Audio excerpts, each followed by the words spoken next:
Pichincha Universal, generando noticias. En los estudios está ya Amanda Yepes, ella es representante del colectivo Geografía Crítica, y Jorge Rivas, gerente de bosques de WWF. No puedo decir en inglés, por eso no lo digo. Bienvenidos a las dos personas. Y estará en pocos momentos más Diego Mora, oficial de proyectos de IVOS. María Isabel, les damos la más cordial bienvenida a nuestros invitados. Sí, muchísimas gracias. Bueno, hagamos un pequeño balance inicial de cada uno de ustedes. Comencemos con usted. Bien, gracias. Sí, en efecto es una crisis climática muy seria. Brasil es tal vez el más afectado, digamos, el más evidente, pero también la parte de la chiquitanía boliviana y parte de Paraguay también se han afectado, ¿no? Esos son los efectos directos de este momento que se ven. Hay más de 70.000 incendios de este momento registrados desde enero hasta agosto. Es casi el 80% de lo que ocurrió hace un año. Es decir, es un incremento dramático. Los efectos son directos. Hay esfuerzos locales, sobre todo la sociedad civil brasilera. El gobierno brasileño, digamos, lastimosamente, no tiene la voluntad política de afrontarlo. Ahí hay conflictos internos que podemos tratar más adelante, pero evidentemente los impactos son graves, tanto en la naturaleza, pero también hacia las comunidades indígenas que viven en esos territorios, ¿no? Es decir, esas áreas incendiadas, quemadas, no son hábitats solamente de flora y fauna, no son sitios vacíos, sino hay comunidades que están perdiendo sus tierras, ¿no? Eso es muy dramático. Ahora, que el gobierno deliberadamente desprecie cualquier tipo de política que evite esta depredación de los incendios, que supongo tiene un origen natural, pero que sin embargo pudo haber sido controlado a tiempo. No es natural. ¿No es tanto así? No es tanto natural. Las políticas públicas de brasileras lo que han hecho es incentivar, pero primero desregularizar los controles sobre los bosques y las áreas protegidas, es decir, reducir definitivamente las normas y incentivar, por otro lado, las políticas de expansión agrícola y ganadera sobre todo, y entonces no es natural. La selva en general es un bosque tropical muy húmedo, generalmente no se quema, es decir, los quemas son intencionales, provocadas para ampliar la frontera agrícola. Esto es clave entonces. Sí, es clave. Que no es, hay una mano humana. Sí, no es coincidencia que 80% de incremento en un año de incendios, o sea, es dramático. Amanda, por favor. Buenos días, como lo escuchas.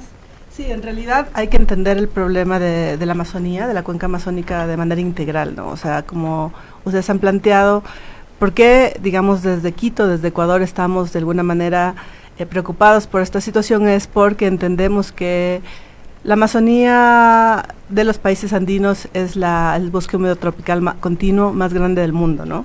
Entonces hay una, digamos, característica de regulación de ciclos hídricos, de regulación de lluvias, de precipitaciones, regulación climática a nivel de Sudamérica e incluso a nivel mundial con este bosque amazónico. Entonces realmente tiene una relevancia muy particular. Además, digamos, vivimos en una condición de un cambio climático que se está dando hacia el calentamiento. Obviamente todo este bosque quemado en la Amazonía pues incrementa las emisiones de carbono hacia la atmósfera, obviamente complicando más esta condición ambiental del mundo entero, que nos parece complejo.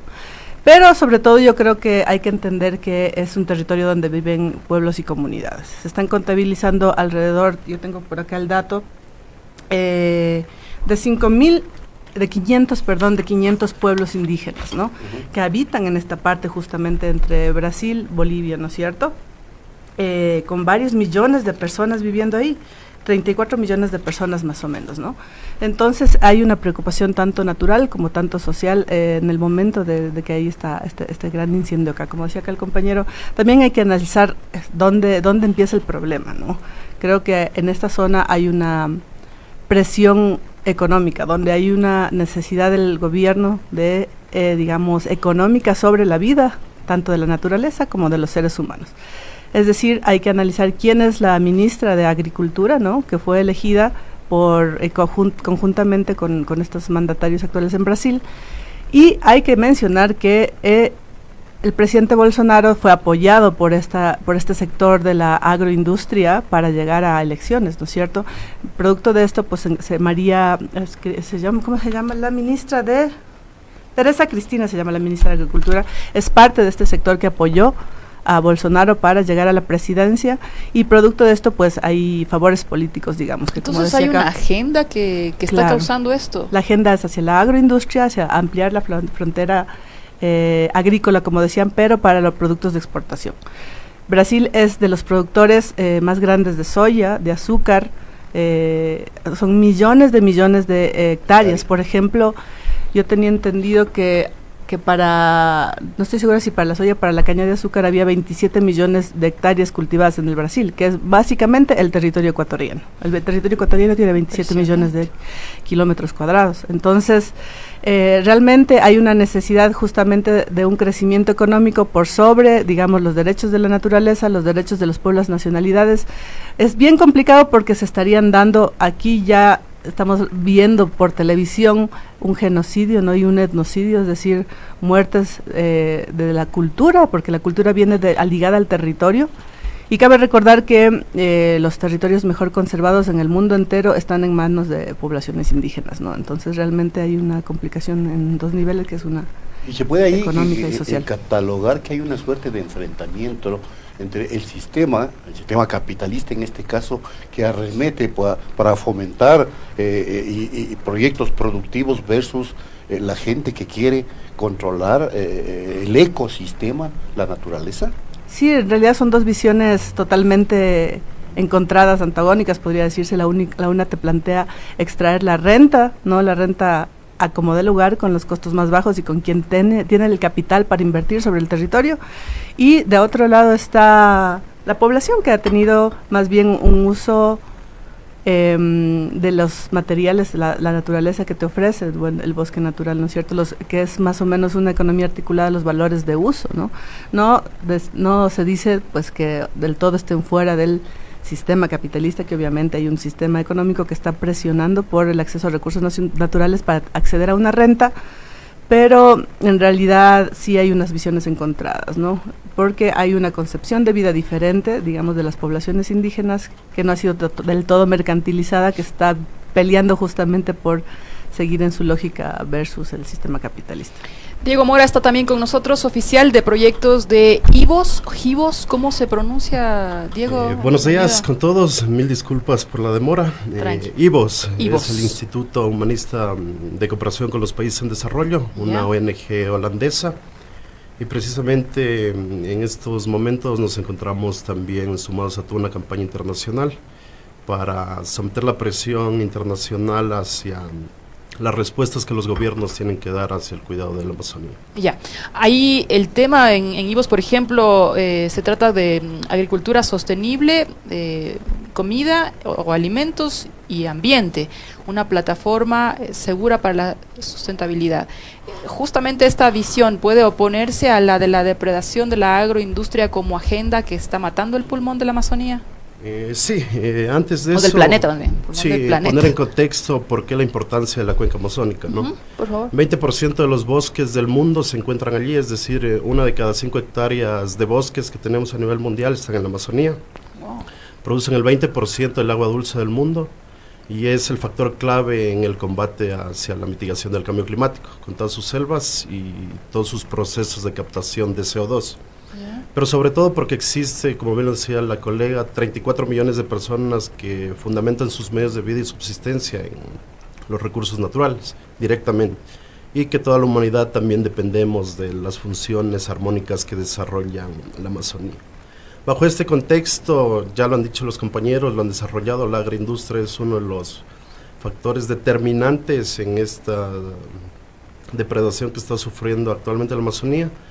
Pero hay que salir de las fronteras de Brasil y ver el contexto del bioma amazónico, porque lo que ocurre en Brasil a otras escalas está ocurriendo en todos los países amazónicos. Para hacer el símil, en el Ecuador tenemos una deforestación de 95.000 hectáreas por año, versus las 10 veces más en Brasil por la extensión del país, obviamente. Pero es lo que nos lleva a... en proporción van por ahí. Sí, o sea... Claro. Brasil es el dueño del 65% de la Amazonía, de la cuenca amazónica. Nosotros como Ecuador tenemos el 1.75. Entonces las proporciones son iguales. En el Ecuador también tenemos depredación y ampliación de la frontera agrícola. Las estadísticas nos hablan que el 98,5% de la deforestación que ocurre en el país es para producción agropecuaria. Entonces las cifras y el patrón de consumo, que es lo que estaremos desarrollando más adelante, nos están dando indicadores de lo que está ocurriendo en la Amazonía.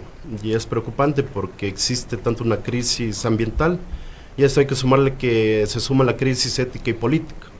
Los sistemas de monitoreo se han debilitado en la región. Muestra de ello es que hace un mes se removió al director del Instituto Nacional de Investigación Espacial en Brasil.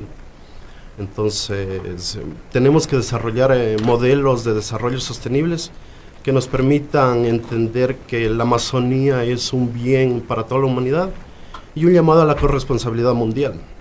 No es posible que también a los países amazónicos se nos endilgue la responsabilidad del cuidado y protección, y por otra parte tenemos esta crisis ética de la que hablo, en donde el segundo emisor de gases de efecto invernadero, que es Estados Unidos, también ha salido o está intentando salir del Acuerdo de París.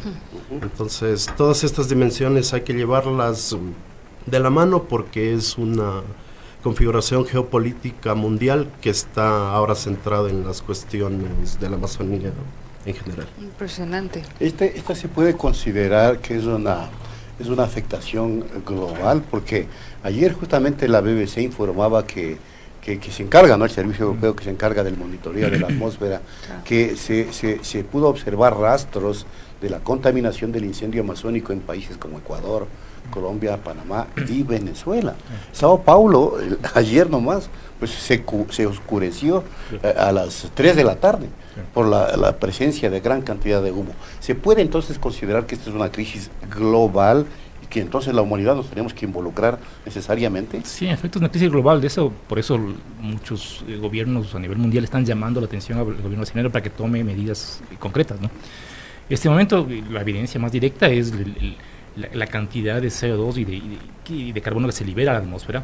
Hay que recordar que la Amazonía, digamos, si uno ve el bosque, zona baja, pero arriba de la Amazonía, que cubre la Amazonía, hay todo un conjunto de flujos de ríos de agua, en realidad, ¿no? Hay una evaporación del agua de la Amazonía que va hacia la atmósfera, y si uno ve movimientos climáticos, hay agua que se está moviendo sobre la Amazonía, ¿no? Toda la evaporación. Eso va a ser afectado, es decir, evidentemente va a afectar este momento ya la emisión de carbono, pero no sabemos qué va a pasar en el corto plazo y en el mediano plazo, ¿no? Nuestros países, en el caso de Ecuador concretamente, recibe vientos de los amazónicos que van hacia los Andes y provocan lluvias en las cordilleras, ¿no? ¿Qué va a pasar de aquí a un año cuando esas, no sé, cientos de miles de hectáreas amazónicas de Brasil se hayan perdido? No sabemos qué va a pasar con el clima en Ecuador en el próximo año, digamos, ¿no? Básicamente. Tanto así, o sea, la afectación es severa. Global, ¿no? Mucho más los países vecinos, ¿no? Perú, Bolivia, Colombia. Exactamente, y hay toda una emisión de carbono a la atmósfera que incrementa, por tanto, la temperatura en el corto y mediano plazo, ¿no? Entonces, hay toda una crisis global, por eso el llamado de atención de muchos gobiernos, de una preocupación que Brasil tome medidas concretas, ¿no? Evidentemente, hay como decían nuestros colegas, una crisis, digamos, interna, ¿no? Porque hay un llamado, pero por otro lado hay políticas públicas del propio gobierno brasileño que incentivan eso. Entonces, no es simplemente inacción por falta de recursos, como me dice Bolsonaro el día de ayer, sino realmente es dejar hacer, porque esos compromisos adquiridos del gobierno con sectores ruralistas, por ejemplo, el sector de exportadores, ganaderos, etcétera, que tienen que cumplir, y sumado esto a la desregulación ambiental social del último año, entonces es evidente que es un problema de Brasil, pero también que afecta al resto del mundo. Calentamiento global, cambios en patrones de lluvia. ¿Qué otra cosa? Pérdida de biodiversidad, la más directa. Pérdida de pueblos indígenas, digamos, que evidentemente pierden sus territorios, es decir, se va a haber una crisis de desplazados ambientales. Desplazamiento, claro. ¿No? Esos pueblos que pierden sus territorios van a ser luego ocupados sus territorios por ganaderos, de agroexportadores, etcétera. Entonces van a haber una migración, una crisis migratoria ambiental. Y el agua, porque lo había señalado Diego Mora, 20% de la captación del agua dulce a nivel mundial. Sí. ¿Cómo se afectaría? Eso, digamos, hay una pérdida en este momento de ese bosque, hay una afectación a esos patrones de lluvia. La lluvia, digamos, ese bosque, esa agua que se va hacia la Amazonía, y los ríos volantes que se llaman en la Amazonía, van hacia Brasil, hacia Argentina, incluso hasta Argentina. La lluvia de Buenos Aires está muy influenciada por exactamente. Y nuestros países también, cuando llegan los vientos de Brasil hacia las cordilleras andinas, Colombia, Ecuador, Perú, etcétera, va a generar, digamos, cambios en las lluvias. No se sabe exactamente cuánto se va a afectar, ¿no? Pero va a ocurrir. O sea, este momento es un hecho evidente, pero en corto y mediano plazo va a aumentar esos crisis. Y ustedes, como Geografía Crítica, tienen un acercamiento a lo que puede ocurrir en términos de esta afectación. En realidad, pues hay que estar en territorio para un poco ir sintiendo más directamente lo que puede ir sucediendo. Sí creo que hay que esperar, digamos, qué es lo que sucede, pero por ejemplo, cuando hay quema de páramos aquí en los Andes ecuatorianos, pues uno sí puede ver que hay un decrecimiento de la precipitación, por ejemplo, porque la vegetación es un poco la que sostiene la humedad y las nubes, ¿no es cierto? Entonces lo mismo es en la Amazonía. Y otra muestra evidente es obviamente que esta quema hace que la Amazonía ya no sea un bosque húmedo tropical, se va a quedar en una sabana que va a ser utilizada, y yo creo que sí hay que pensar mucho también qué es lo que te trae en términos socioambientales el tema de la agroindustria, ¿no es cierto? Si ustedes revisan un poco cuál es un poco cómo se desenvuelve la actividad agroindustrial en nuestros países, pues viene ligada justamente a una militarización del territorio. Les pongo como ejemplo, y más en países donde hay una derecha extrema, digamos, operando, ¿no? Si ustedes se fijan, por ejemplo, en las plantaciones de palma en Esmeraldas o en el oriente ecuatoriano, como es, ¿no es cierto? Hay una militarización, una extrema seguridad en el cuidado de los cultivos, hay una sobreexplotación del trabajo, ¿no es cierto?, de los obreros del agro, ¿no?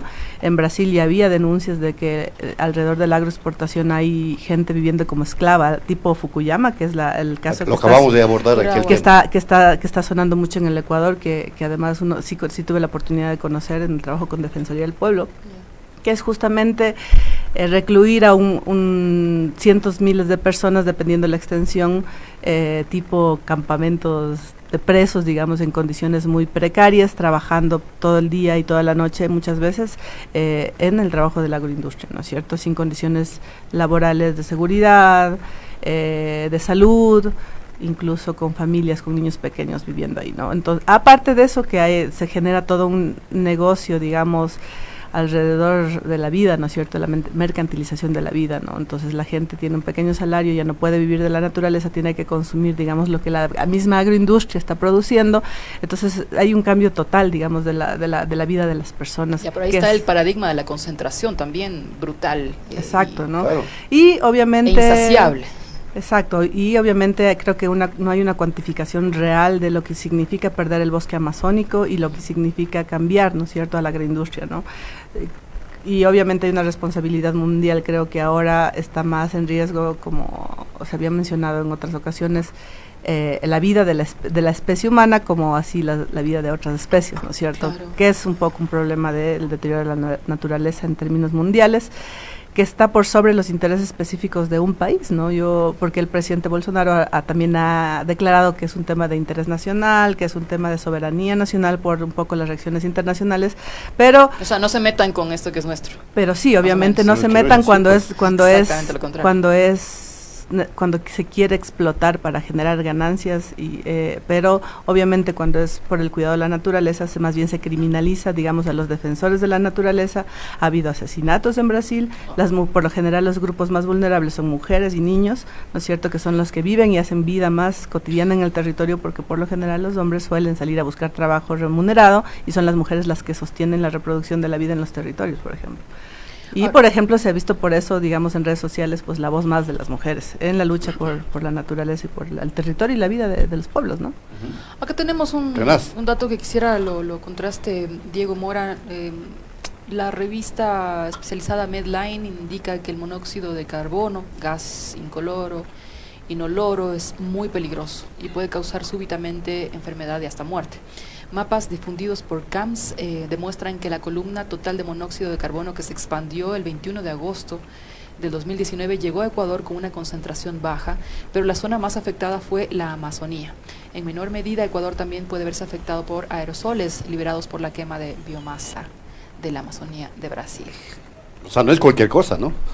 Sí, efectivamente, pero para complementar a la pregunta que plantea María Isabel, que es efectivamente sobre todo estas partículas, las 2.5, las más peligrosas, que se expanden a través del aire y a las cuales aspiramos.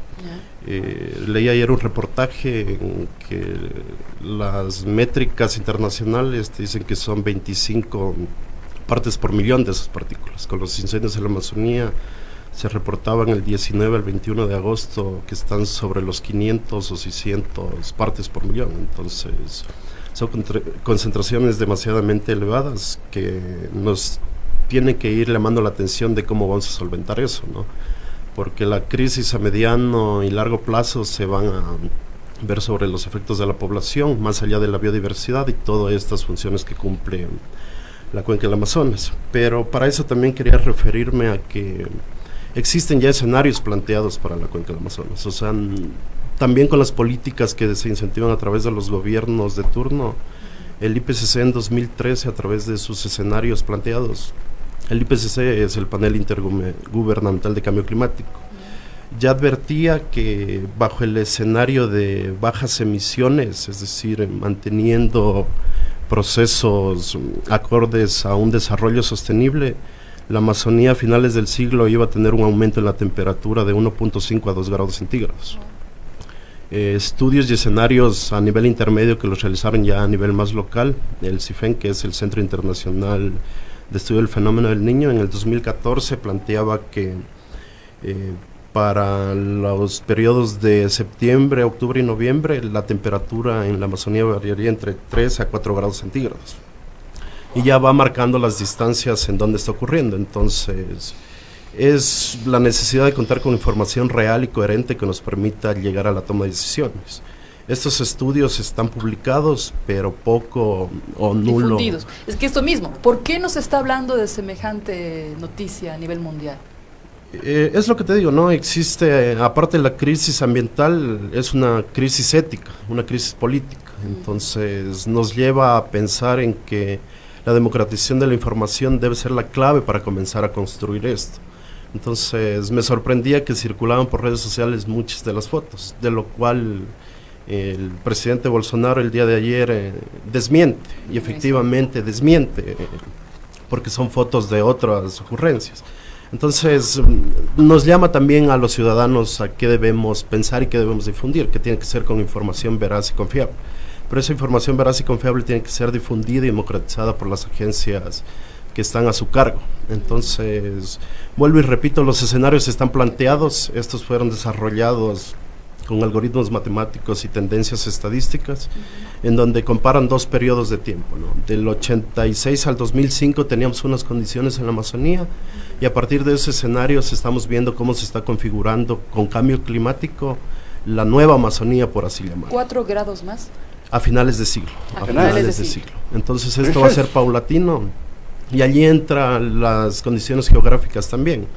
El reportaje que estoy haciendo cita aparece en una revista indexada, y esto nos habla que la Amazonía altoandina es la que más va a sufrir los efectos, y es donde está la Amazonía de Bolivia, que está sufriendo también fuertes presiones ahora mismo con incendios, la Amazonía ecuatoriana y la Amazonía peruana. Entonces eso nos tiene que convocar a hacer procesos más selectivos de planificación, y es lo que lamentablemente estamos careciendo actualmente. Entonces estamos teniendo primeras respuestas como ir a apagar el incendio, pero no estamos haciendo procesos de planeación para evitar a esa escala. Entonces nos tiene que convocar esto a repensar los modelos de desarrollo que tenemos para la Amazonía, y sobre todo a unirnos. Nosotros como países de la cuenca del Amazonas tenemos un instrumento súper poderoso, que es el Tratado de Cooperación Amazónica, a través de la Organización del Tratado de Cooperación Amazónica. Es un tratado que el año pasado cumplió 40 años y del cual Ecuador es signatario. Entonces tenemos los mecanismos para mover política y técnicamente la situación, pero lo que falta es la voluntad de los países. Para dejarlo sobre la mesa, en el año 2017 el presidente Moreno, ante la 71ª Asamblea de Naciones Unidas, mencionaba y lanzaba al mundo la iniciativa amazónica, que precisamente convocaba a los países a esto. Entonces ha pasado un tiempo de eso y simplemente quedó en retórica discursiva. Entonces, me parece que en estos momentos de crisis es donde se debería sacar las áreas de oportunidad para relanzar y reposicionar a la Amazonía. Pero la Amazonía vista no como la proveedora de servicios para la humanidad, sino también con este sentido de corresponsabilidad planetaria. Ahora, agréguele que Lenín Moreno ha ofrecido enviar equipos especializados de bomberos para ayudar con los incendios, pero no se hace alusión a este pacto incumplido.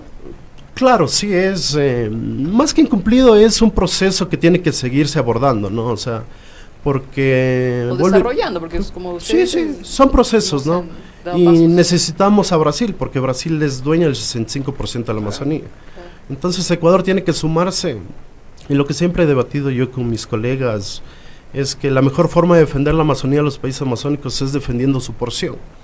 Entonces no podemos sorprendernos de lo que pasa en Brasil si tenemos cuestiones que siguen pasando en el Ecuador. Entonces la mejor forma de defensa de la Amazonía desde lo global es pensando primero en lo nacional y local, para luego tener credenciales y cartas para ir a presentarlas ante la región. Pero se debería hacer causa común, sin lugar a dudas. Es decir, sí, en lo local también, pero deberían actuar organismos como la propia ONU, organismos regionales como la propia Organización de Estados Americanos y otros, en defensa de lo que en efecto es el pulmón de la humanidad, pues, mi querido amigo. Sí, en efecto, es una crisis climática local brasileña, pero también global, ¿no es cierto? Y ha llamado la atención de este momento de Naciones Unidas, de los gobiernos europeos, etcétera, de los países andinos también. Pero evidentemente, si el dueño de ese territorio, del 60% del territorio amazónico, Brasil, tiene una política de incentivar, al contrario, incentivar la expansión de la agricultura y la ganadería, sobre todo, y el sector exportador ganadero, entonces es difícil actuar en ese sentido. O sea, uno puede llamar la atención, pero más allá de llamar la atención, digamos, el gobierno brasileño no es un tema simplemente de desconocimiento, de falta de recursos. Recordemos que Brasil es una potencia mundial, es decir, por tema económico no es el problema, digamos. Es decir, es simplemente que hay todos los mecanismos financieros, ambientales, sociales en Brasil han sido eliminados o reducidos a la mínima expresión. Ese es el problema. Entonces, digamos, el Ministerio del Ambiente en Brasil ha perdido fuerza, capacidad, las áreas protegidas de los territorios indígenas, y hay toda una presión de los ruralistas en Brasil y de los agroexportadores hacia ampliar esa frontera. Entonces, más bien es un momento de Brasil que está escuchando, pero no toma acciones, ¿no? Pero nosotros tenemos lo que, como ciudadanos en general, llamar la atención. O sea, uno debe protestar y debe reclamar, porque es también un problema global. Ahora, se dice usualmente que los incendios se provocan también naturalmente, en zonas como estas, ¿no? Por la caída de un rayo, qué sé yo. Y claro, el presidente Bolsonaro decía, yo no tengo ninguna responsabilidad. Lo que está pasando ahora, o bien es porque se produjo naturalmente, o porque las ONGs brasileñas comenzaron a incendiar para culparme a mí que ya he abandonado una política ambientalista. Eso es lo que declaró. Y dijo que ahora él era más o menos el Nerón que está quemando la Amazonía. ¿Cómo debía hacerse ese análisis, Amanda? En realidad es político el asunto, ¿no? Desde luego. Y justamente me llamaba la atención la pugna por el dato, ¿no? Eso no, digamos, como colectivo creo que hemos vivido esto en el país, digamos, sobre todo con el tema del Yasuní, en el que estamos como más metidos últimamente, y en todos los casos minería, casos de igual agroindustria, la pugna por el dato. Tú no puedes deshacerte de la información científica, así como así, ¿no? O si lo puedes hacer es porque estás en el poder ejerciendo, digamos, un rol de sancionador, ¿no? Es bien decidor el hecho de que haya sido destituido un poco el director del INPE, ¿no es cierto?, que es este Instituto Nacional de Investigación entonces espacial. Entonces, tú no puedes hacer de la vista cerrada cuando tienes imágenes satelitales que te están mostrando un área deforestada, claro, que te están demostrando datos, por ejemplo, desde la entrada de Bolsonaro al poder. Hay un dato que te dice que son 3.000 kilómetros arrasados, ¿no?, desde su posesión. Digamos, hay datos científicos que corroboran, ¿no? Es súper político que eches la culpa a los pueblos y nacionalidades, que eches la culpa a las instituciones que están defendiendo, los organismos internacionales que están defendiendo la Amazonía. porque es de alguna manera lavarse las manos, digamos, en términos políticos. Una cosita, tiene que irse nuestro entrevistado Jorge Rivas, gerente senior de Bosques y Agua Dulce de la WWF, pero queremos aprovechar para también su reacción ante lo siguiente. No todo mundo está contento con la actitud de Bolsonaro. Noruega acaba de congelar su aporte de 33 millones de dólares al gobierno de Brasil por no querer detener la deforestación. Sí, el gobierno brasileño hace unos años negoció con Alemania y Noruega los fondos para el Fondo Amazonía, que se llama, que es un fondo que aportaban estos países, Alemania y Noruega, para combatir el cambio climático, proteger los bosques, o sea, proteger los ecosistemas y sus recursos y, digamos, reducir la deforestación. Este es un compromiso que ya tiene algunos años en Brasil, pero que evidentemente el gobierno de Bolsonaro no le interesa, y entonces primero Noruega y después Alemania han retirado ese apoyo. Es una forma de hacer presión. Realmente a Bolsonaro no le afecta mucho eso, porque lo que se reduce es el fondo para conservación, y es un tema que a él no le interesa. Es decir, Brasil tiene recursos para conservación, etcétera, pero simplemente internamente ha recortado su presupuesto, y como dicen mis colegas, o sea, ha eliminado personal, sacado cualquier persona que tiene alguna información que discrepa de sus políticas, sale, se eliminan presupuestos, se reduce personales, se reduce el tema institucional ambiental y social en Brasil ha entrado en crisis también. Entonces es una forma de eliminar aquellos sectores internos críticos. Pero a Noruega que le importa el tema ambiental, finalmente es una bofetada a una forma de hacer. Es una forma pública de manifestar un rechazo, ¿no?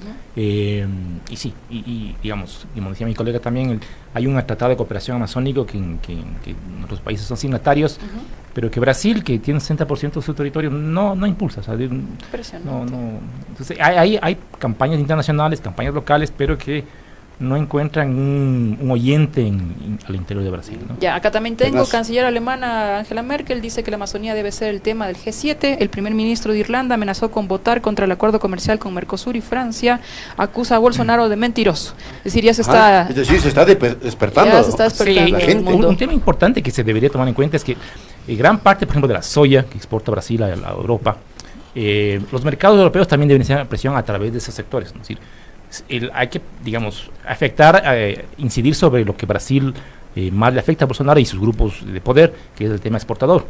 Entonces, si los mercados que compran esa soya, que compran esa carne, demandan y presionan al gobierno brasileño, se puede lograr un poco más de reacción interna por golpearle donde más le duele, que es en el tema comercial. Bueno, pues entonces estos fantasmas orwellianos, que ha denunciado el presidente Bolsonaro, es que en estas palabras, ¿no? Dice, la culpa es de las ONGs ecologistas orwellianas.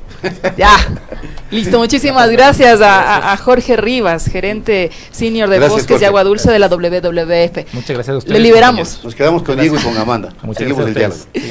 Muchas gracias, que tengan un excelente día. Bueno, y esto, ¿no?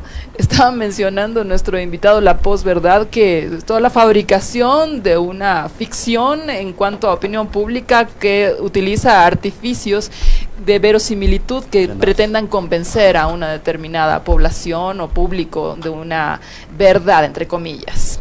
¿Cómo se construyen estos temas? Y finalmente, ¿cómo se decanta en la respuesta del mundo? Que ahí sí, a ver, si es que se trata de nuestros recursos naturales, de nuestro pulmón planetario, ahí sí, si soy Macron, me importa. Es un poco esta doble moral, ¿no?, que tenemos como humanidad y que nos hace llegar a poner el dedo sobre la llaga en contextos donde existen recursos naturales, que es la clave. Recuerdo que en 2012 el ministro de Educación de Lula planteaba la internacionalización de la Amazonía, pero desde un sentido de corresponsabilidad, que internacionalicemos la deuda externa también. Cuestiones como esas que los grupos de poder... Es que si la Amazonía no existiera con todos sus recursos naturales, que no solo son bosques, agua, sino que son petróleo, minerales y todo lo que de ellos se decanta, es que permite posicionar a la Amazonía como ese centro, ¿no? Entonces, me parece que la clave de todo esto es empujar desde la sociedad civil hacia la construcción de instituciones fuertes.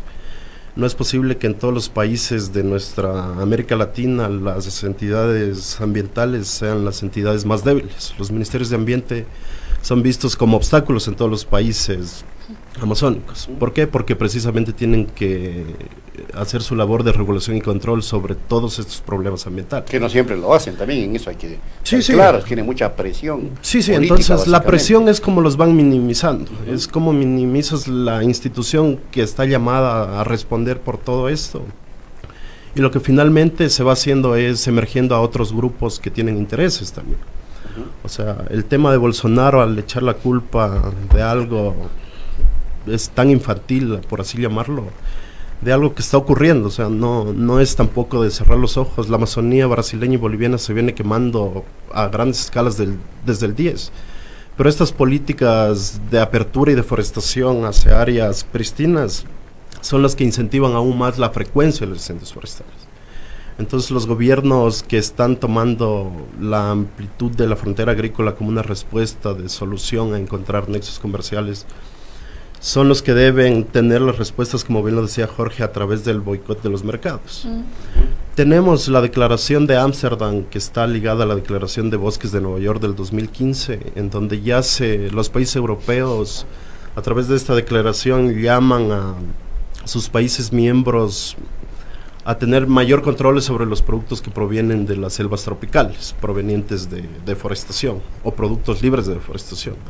Pero finalmente estos acuerdos comerciales quedan en un nivel que la sociedad civil tenemos que darle el seguimiento más continuo y monitoreo para el cumplimiento de los mismos.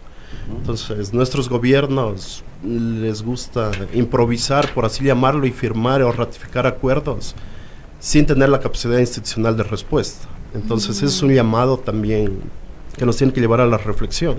Pero esto es interesante porque, a ver, Emmanuel Macron, presidente francés, dice: nuestra casa se quema. Es un postulado poderoso en virtud de reconocer que la selva amazónica nos importa a todos y cada uno de los seres humanos, y propuso que esta como crisis internacional en la Amazonía sea prioritaria en la cumbre del G7 de este fin de semana en Biarritz, en el suroeste de Francia.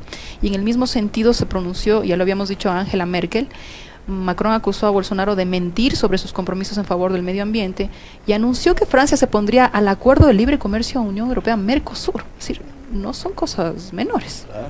Claro, hay que recordar el antecedente que es el Acuerdo de París, este marco general que tenemos la humanidad para reducir las emisiones y afrontar el cambio climático. Entonces, Brasil está dando una respuesta inequívoca a toda la política que había venido desarrollando en torno al cumplimiento de los objetivos y del Acuerdo de París. Entonces, Francia ha reaccionado de manera categórica. Y esperemos que sea esa presión internacional a través de medidas comerciales, como bien lo decía Jorge, la que permita tener una respuesta. Entonces nos lleva a pensar también a nosotros que los patrones de consumo y producción deberíamos exigir como consumidores. Entonces el tema de la Amazonía es una corresponsabilidad mundial. Claro, ahora, ¿por qué somos, hablando justo de la corresponsabilidad, por qué siempre somos, y digo somos en el Ecuador y en el mundo, reactivos? Es decir, reaccionamos cuando el mal está hecho y no tomamos medidas preventivas que permitan ir enfrentando con responsabilidad propia. He leído yo mensajes, por ejemplo, en las redes sociales que dicen: bueno, estás llorando porque se quema la Amazonía, se quema el pulmón del mundo, ¿por qué estás haciendo tú en tu propio país? Y lo mismo sucede a nivel global, es decir, Macron, Merkel, y todo el mundo reacciona ahora, pero ¿por qué no hicieron antes lo necesario para evitar que se deprede a la naturaleza? Bueno. Sí, justamente quería yo poner el punto tal vez de la controversia, y hay que aclarar que bueno, que Brasil está actuando mal, digamos, en términos del cuidado de la naturaleza, sobre todo de los pueblos, ¿no? Yo creo que hay intereses económicos de por medio, que eso es lo que está en disputa, incluso a nivel mundial. Quiero dar una consideración, que si bien está bien en este momento que haya reacciones internacionales, hay que mencionar que son los países llamados del primer mundo, países desarrollados, los que más contaminación emiten a nivel mundial, los que incluso consumen mayoritariamente toda esta producción de la agroindustria que viene de nuestros países, son los que exigen y extraen, digamos, las materias primas, petróleo, minerales de nuestros países, ¿no? Entonces, Creo que está bien el respaldo internacional a la protesta en este tema, pero también sí creo que hay que tener cuidado, digamos, con cuáles son los intereses, ¿no? Si es un interés sobre todo vinculado a cuidar la casa de todos, está bien, pero si es vinculado a tener intereses económicos ambientales, porque digamos hay intereses económicos ambientales de por medio, pues obviamente cambia la situación, ¿no? Creo que los países del primer mundo tienen que hacer un mea culpa respecto a cómo están llevando sus formas de vida. Creo que ha sido muchas veces para nuestras sociedades como la utopía de vida, toda la tecnología, los edificios, el concreto, pero estamos viendo que a nivel mundial eso no es posible. Nosotros que hemos tenido tal vez por este trabajo ambiental la posibilidad de viajar a otros países y ver cómo vive la sociedad europea, por ejemplo, pues ustedes pueden ver que la cantidad de desechos y el consumo de energía que tienen, ¿no? Y que además son trasladados a países del tercer mundo, por ejemplo, África es pues, el basurero de Europa, ¿no? Entonces, basura tecnológica, basura de consumo diario.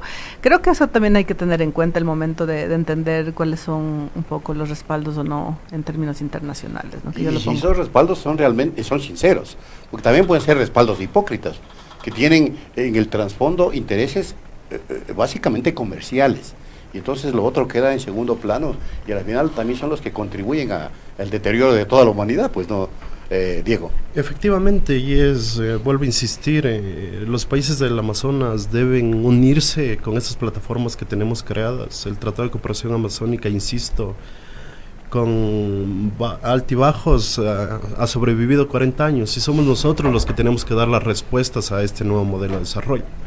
Entonces tenemos que romper esta visión un poco centralista, que nos vengan las ideas desde el norte a implementarse en nuestros territorios. Entonces, el llamado a la forma política, porque esto tiene que hacerse al más alto nivel político, no sacamos nada con hacer una tendencia o activistas de escritorio. Llamamos la atención, sí, pero hay que tomar el toro por los cuernos, como decimos comúnmente. Pero finalmente en la era de las redes sociales sí que moviliza una fuerte respuesta de la gente. Obviamente. Y parece que eso sí está pasando, y finalmente que Angela Merkel y Emmanuel Macron se levanten sobre el tema, es que se impacta la inconformidad de la humanidad. Obviamente que impacta y nos debería dar, pero tenemos que llevar con propuestas concretas. Ya. Entonces el Ecuador tiene que sumarse a esto.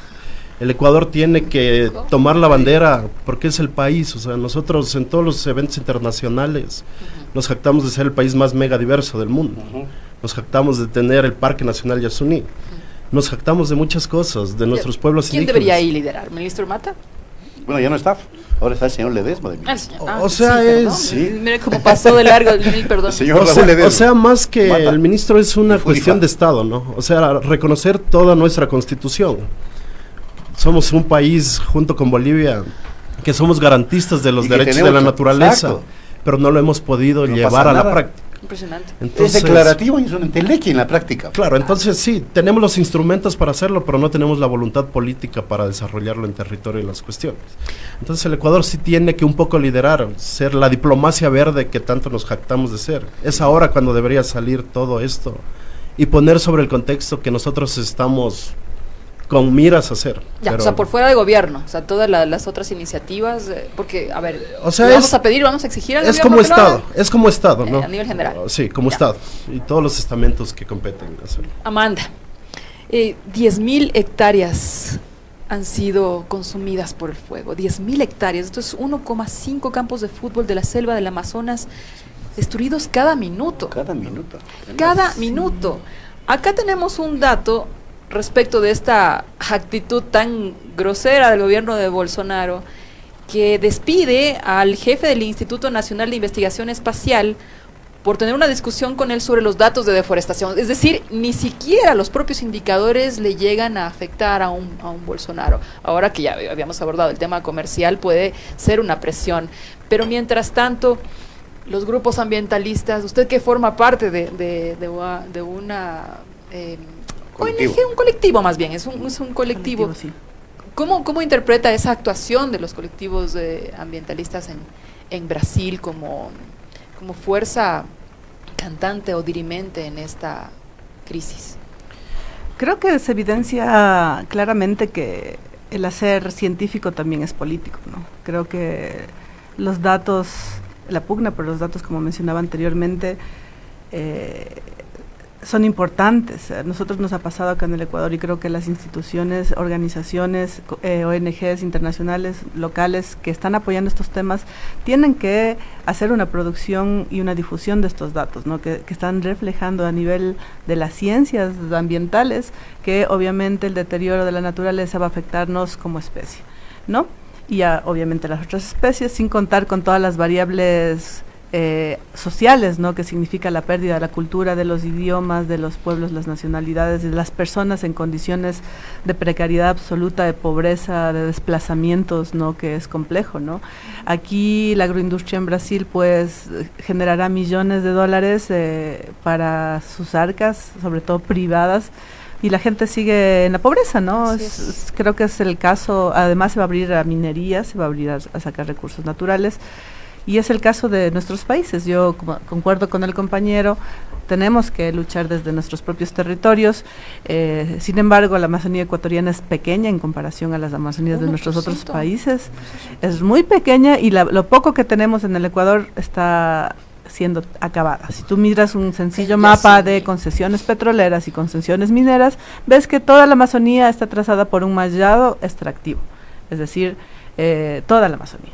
No hay un espacio que se salve de una concesión minera o petrolera. Y es lo que de alguna manera las diferentes organizaciones sociales están peleando y están luchando, porque sí, es un tema de que nosotros desde la ciudad, en nuestras reflexiones y nuestro trabajo cercano a estos procesos, ya nos damos cuenta de que esa no es el camino, así materialmente, no es un romanticismo de que somos ecologistas, sino que ya hay suficientes datos científicos para demostrar que esto está afectando al planeta en su conjunto, por un lado, pero por otro lado ahí está la gente que está viviendo ahí, que está viviendo eso, ¿no? La militarización, el acoso, la violencia sistemática, callada. Entonces es realmente un tema complejo, ¿no? ¿En donde se puede hacer algo desde una persona común? Sí, pues se puede hacer de todo, o sea, desde cambiar el hábito de consumo, digamos, en términos de generar basura, de qué tipos de productos se consume, ¿no? De a quién compras incluso los productos, como las cosas más sencillas de mi parecer, hasta realmente vincularse con colectivos que estén trabajando temas. Yo creo que hay que repensar la ciudad. La ciudad es un foco de contaminación en todos los niveles. Si tú vas, por ejemplo, a los sectores periféricos de la ciudad, de los barrios del sur o del norte periférico en Quito, tú puedes ver la condición de las quebradas y cómo vive la gente alrededor de las quebradas, ves cómo está la gente viviendo en las laderas, tienen el derecho de buscar un lugar para vivir, pero sí hay condiciones realmente complejas de vida, de hacinamiento, de pobreza y de condiciones ambientales súper deterioradas en la ciudad, ¿no? Que sí es de alguna manera producto de esta sistema, de este sistema capitalista, de cómo acomoda el espacio y el territorio. Y justamente estas reflexiones están generando muchas respuestas de nuestros amigos. Muchísimas gracias. Rómulo Flores dice: una luz en medio de tanta oscuridad, a romper el cerco mediático. La expresión máxima del capitalismo versus la depredación de la naturaleza. La pregunta es, muy bien, nos preocupemos por la quema de la Amazonía, pero cuando se habla de la eliminación del impuesto verde, ¿no opinan cuando se debería haber modificado el impuesto? ¿Es selectivo para el CO2, para las ONGs? Bueno, de pronto algún tipo de reacción de ambos. Y bueno, nos vamos porque ya se acabó. Se nos acabó conclusiones, a ver si es que de pronto también le damos alguito a nuestros amigos que muy amables comparten sus opiniones. Sigan haciéndolo y compartiendo estos temas, por favor. Diego, un minutito y un minutito, Amanda. Finalmente, el punto de reflexión es que es innegociable que no se preserve la Amazonía, ni protejamos a nuestros pueblos indígenas y comunidades rurales. Retroceder es aún más peligroso que no avanzar. Entonces, hemos sido muy garantistas, ha existido muchos colectivos, muchas ONGs, ha habido respuestas, pero tenemos que seguir empujando más. La respuesta internacional en estos momentos de crisis tiene que ser contundente y de manera desinteresada para cuidar nuestra casa común. Desde el Ecuador nuevamente pongo sobre la mesa que debería usar este tipo de espacios para reposicionarse con un mensaje verdadero, un mensaje que cale profundamente, porque llegamos a todos los foros internacionales diciendo que somos la eminencia que somos como país naturalmente, pero tenemos que demostrar una gestión. Entonces la gestión a todos los niveles tiene que darse. Nosotros como sociedad civil estamos prestos a seguir empujando el cumplimiento de estos compromisos internacionales y de parte del gobierno de turno que los cumpla, y nosotros seguiremos impulsando estos temas y agradeciéndoles el espacio para temas tan interesantes. Gracias, que se trata. Igual agradecer mucho por el espacio, y yo creo que sí es importante dar la palabra a las organizaciones que están en territorio para un poco evidenciar qué es lo que está pasando con los pueblos, con la gente que está viviendo en los bosques amazónicos. Hay que mencionar que en Quito, justamente la Floresta, es la sede de la COICA, que es la Coordinadora de Organizaciones Indígenas de la Cuenca Amazónica, ¿no? Y además la CONFENIA, que es la Confederación de Organizaciones Indígenas de la Amazonía Ecuatoriana, es parte de la COICA, ¿no? Entonces me parece importante poder darles la voz a estas organizaciones que de alguna manera tienen mucho que ver en este asunto. Agradecerles mucho y sí pedir a la ciudadanía que tome en cuenta estos temas, que lo vaya reflexionando en el contexto de la urbe de la ciudad. Es importante. Pichincha Universal. Aquí se escuchan bien las noticias.